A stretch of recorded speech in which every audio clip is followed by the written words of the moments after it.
This video is brought to you by Squarespace, the all-in-one platform for your online store, marketing tools to develop your own website and much more.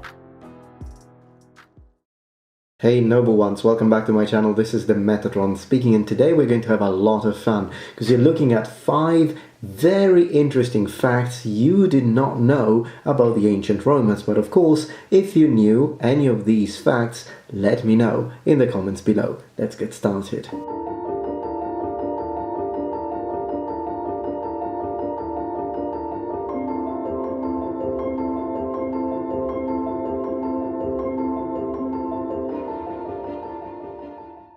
Number 5.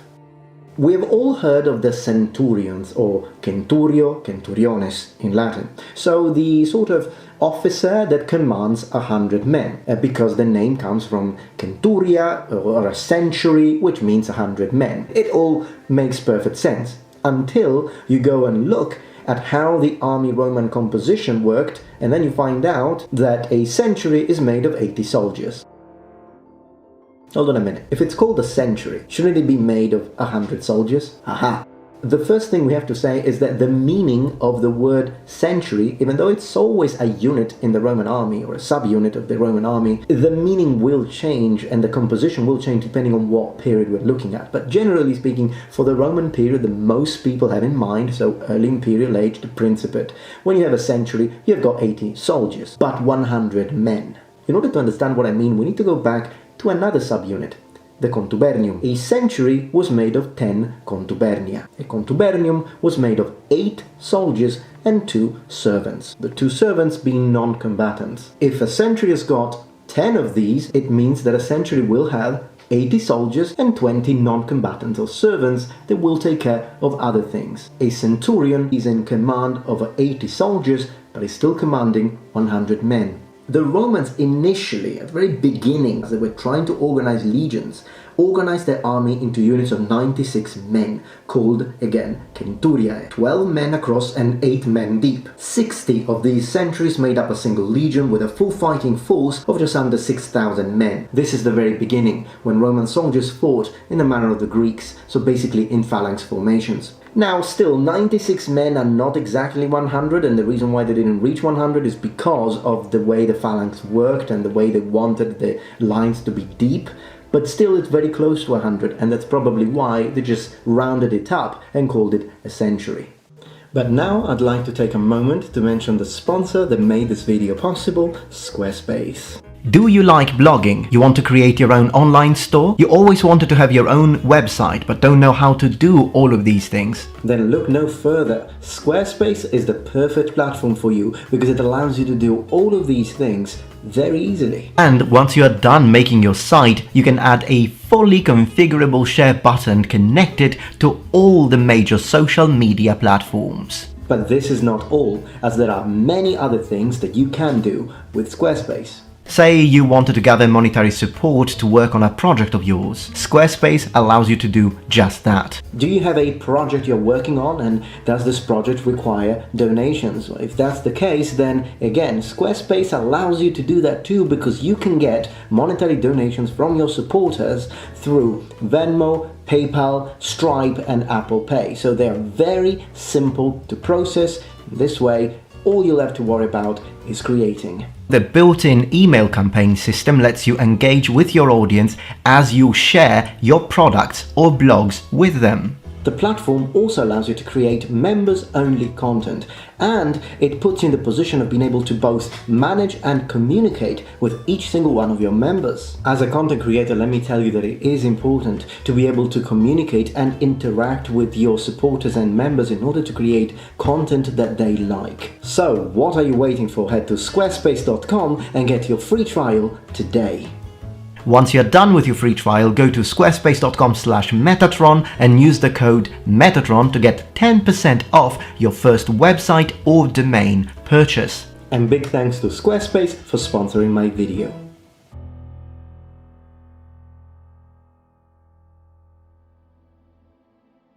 Number 4.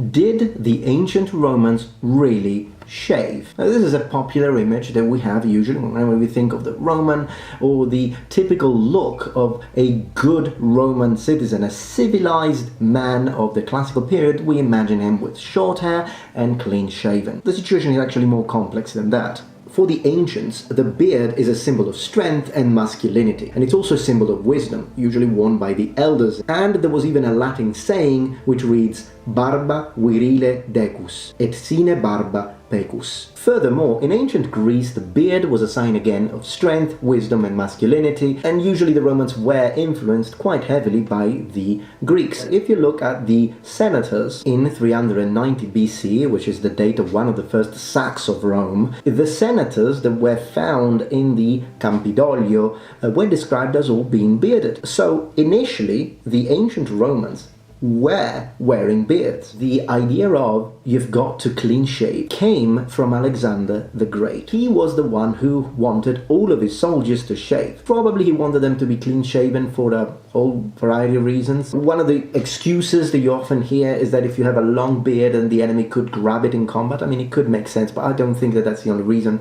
Another reason, it could be hygiene. It was easier for soldiers, considering the kind of life that they were living, to not have long beards.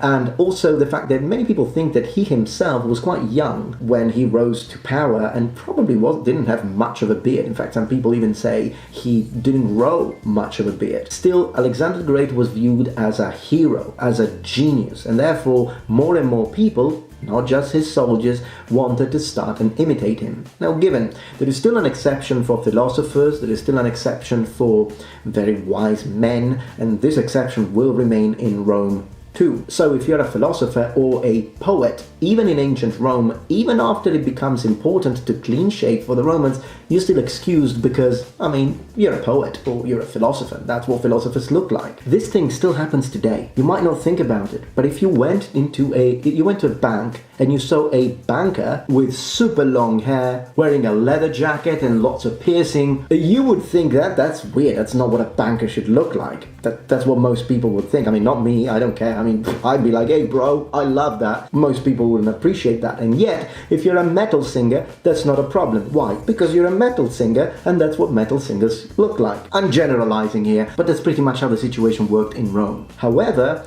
this new trend from Greece reached Rome, and that's probably where the Romans got this idea of, wow, in order to be civil, in order to be civilized, you've got to be clean shaven. And in 299 BC, we have a specific date for where a lot of tonsores, so the tonsor is basically a barber in the classical period, were brought into Rome from Sicily. Why from Sicily? Because Sicily was Greek at the time. Not all of it, but most of it was still very Greek. And then this new profession becomes a trend, and everybody wants to go to these barbers also because they're great for gossip. And we know of some writers actually complaining about people spending all day at these barber shops just because they enjoyed the gossip. Another sub-fun fact is that if you went into a barber shop in ancient Rome right now, if you could go back in time with a time machine, you would see most often statues, representations of the god Mercury, Mercurius. And there are two reasons for that. First, Mercury was the god that was protecting sellers, merchants, but most importantly, he had short hair and was clean shaven.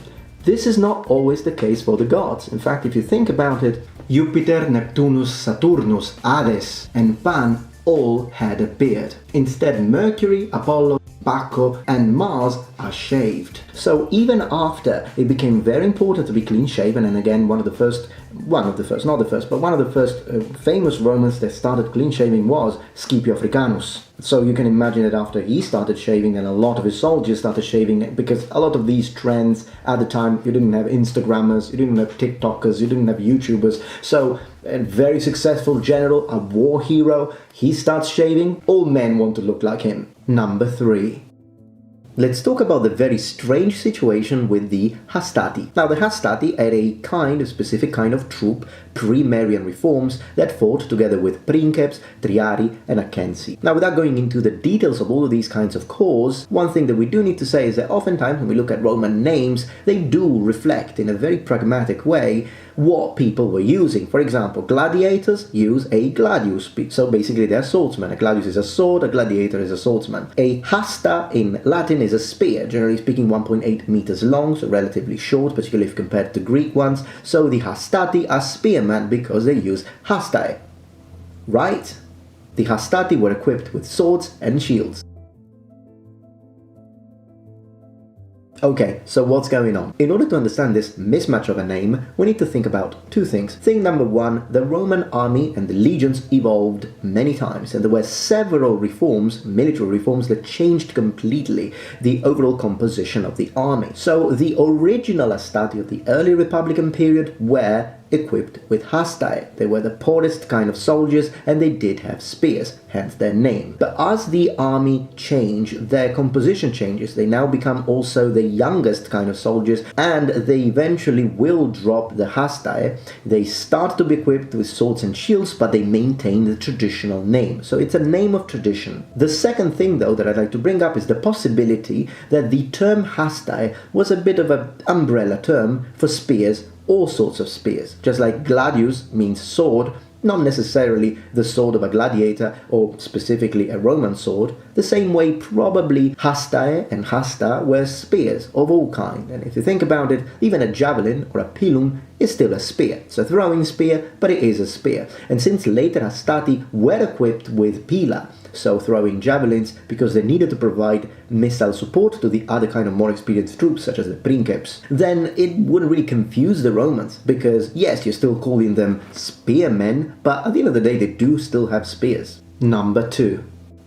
Do you know how ancient Roman names function? Well, there is an actual system in place, the so-called tria nomina. Let me explain it. Now, whether we are reading about the emperors, or we're reading about the legatis, or the generals, or whatever Roman citizen we are talking about in a specific history, we hear these really cool sounding names, such as Gaius Julius Caesar Octavianus Augustus, the first emperor. Now, clearly with emperors, it's kind of a little bit of a complicated situation because you also add titles, but a regular Roman name would still be usually composed of three different sections: the praenomen, the nomen, and the cognomen. The praenomen could be something in the lines of Marcus, Gaius, Septimus, Decimus. This is an intimate name given to a child and usually used only in family context. The nomen is where the situation becomes really interesting because it is tied to the clans, the so-called gentes Romanae. If you hear the names Gaius Julius Caesar, Julius is the nomen, and it's linked to the Roman gens called gens Julia. A gens is a clan, a sort of extended family that has its own rights, rituals, and sometimes even their own laws that don't apply to the entirety of the community but only work within that gens. Initially there were over 100 gentes in Rome, but in 242 the official number of gentes in Rome was reduced to 32, some of which are the Cornelia, gens Valeria, gens Julia, gens Fabia, etc., Claudia. So every person who was born within the, say, Claudian family, so the gens Claudia, would have Claudius as their nomen. The third name is the cognomen, and this initially wasn't there, and it kind of begins towards the late Republican times, and then it becomes more and more prominent in the imperial times. But what basically is, it's a nickname. Look at this name: Quintus Fabius Maximus Verrucosus Cunctator. His praenomen is Quintus. He belongs to the gens Fabia, hence Fabius is his nomen, but Verrucosus was a personal cognomen which referred to a wart that he had above his upper lip. Cunctator instead was another cognomen, because they could have multiple cognomen, and mostly important people could have several praenomen as well, one from the father's family, one from the mother's family, so don't get confused by the fact that you see many different names, that's okay. But Cunctator was also a cognomen, but it's a cognomen ex virtute, so gained for virtue, because he did something special, and in this case it's referring to his delaying strategy against Hannibal. Cognomen weren't considered official, and praenomen were usually not written. You would just write the initial letter. But an interesting thing, just to close it up, about the praenomen is the fact that sometimes they're just frigging numbers, such as Quintus, which means 5th,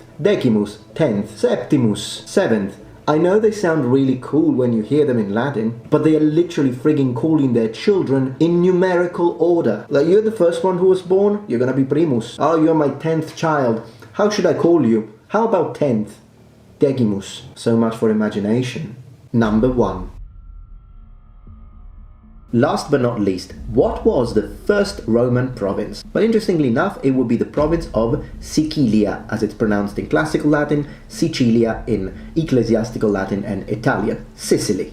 The domination began on the 10th of March 241 BC with the victory of Torquatus Atticus against the Carthaginian troops during the Battle of Egadi. Sicily was the first province acquired by the Roman Republic, although the western part of the island was brought under Roman control in 241 BC. Now, during the Roman Republic, Sicily was the main source of grain, wheat, for Rome, and since all of this happened under heavy extractions, it provoked and caused quite a few riots.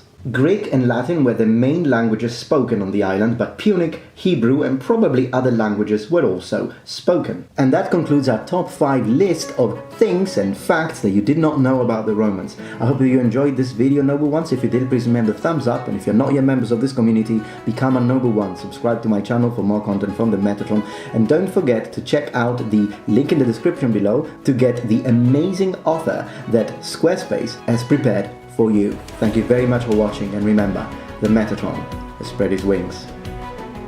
Goodbye.